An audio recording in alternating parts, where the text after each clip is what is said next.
ошол врачтарды, медсестраларды, фельдшер, акушерка жана лаборант жана ординаторлорду ошол тажы вирусунун алдын алуу темасы боюнча сабактар өткөзүп атабыз да. Сабактар болсо дистанттык түрүндө өтүп атат. Дистанттык түрү ал 3 сааттан 6 саат, бир жумага чейин ушундай программалар бар.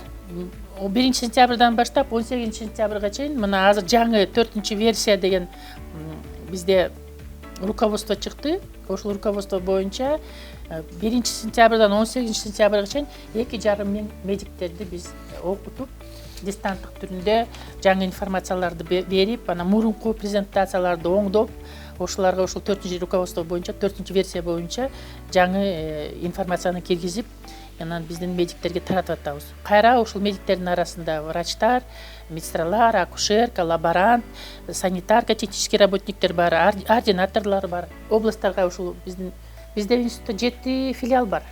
Талас, Нарын, Каракол, Баткен, Жалал Абад, Тошто. 7 филиалда биздин мугалимдер иштейт да. Именно үй бүлөлүк медицинанын мугалимдери иштейт факультеттин.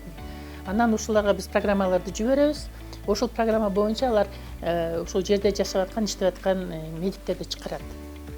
Тизмет тизет, анан айтат, мисалы, мына 3 күндүк программа бар. 3 күндүк программа ал 9 саат. Мисалы, бир күндө биз 3 саатта ошол лекцияларды беребиз, анан практиканы көрсөтөбүз. Практикага эмне кирет? Колду кантип туура жуу, баягы лаборатордук анализди кантип туура алуу, анан баягы средство индивидуальной защиты дейт, атайын костюм бар. Ошону кантип туура кийип, кантип туура чечиш керек. Ошол жерде инфекционный контроль дегенди кантип туура сакташ керек да.